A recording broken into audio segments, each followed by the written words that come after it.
C'est un nouveau tournant dans la campagne. Les candidats aux élections sont désormais connus. Ils avaient jusqu'à hier 18h pour déposer leur liste en préfecture. Mathilda Idri, bonsoir. Bonsoir.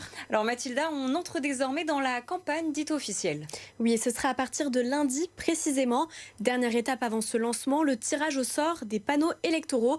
Un moment symbolique fort hier soir à Lille, mais aussi aujourd'hui dans le Pas-de-Calais.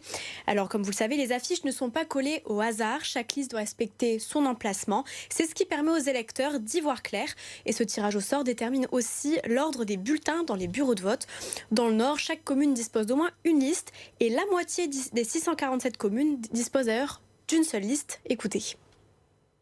Sur l'ensemble du département, il y a eu 1149 listes déposées. Pour mémoire, il y a 647 communes dans le département.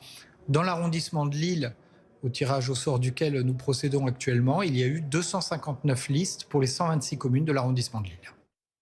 Mathilda, on a donc une idée un peu plus précise de ce qui attend les électeurs pour le 15 mars. Oui, en attendant la publication des listes au journal officiel, que vous pourrez d'ailleurs consulter d'ici ce soir, nous avons discuté avec les représentants de différents partis de la région cet après-midi pour prendre la température.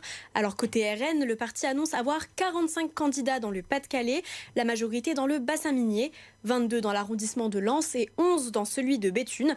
C'est un record pour le parti de Jordan Bardella qui n'avait présenté qu'une trentaine de listes lors des dernières élections municipales de 2020. Pour l'instant, seuls Hénin-Bourbon et Bruay sont gérés par des maires RN. Le parti compte surtout remporter les villes de Lens ou encore Courcelles-les-Lens. Et alors qu'en est-il des autres partis ? Concernant le Parti socialiste, historiquement ancré dans le nord de la France, il nous indique être présent sur 44 listes sur les 107 villes de plus de 5000 habitants dans le département du Nord. C'est ce qui en fait le parti de gauche avec le plus de listes dans le département. Le PS espère conserver Lille, mais aussi décrocher Mont-Saint-Barreul, Ronchin et Villeneuve-d'Ascq. Toujours à gauche, la France insoumise de son côté mise tout sur la métropole lilloise et notamment Roubaix avec son candidat qui est aussi député. Et à droite, pour les Républicains, c'est l'élection, je cite, où ils performent. Ils espèrent avoir quelques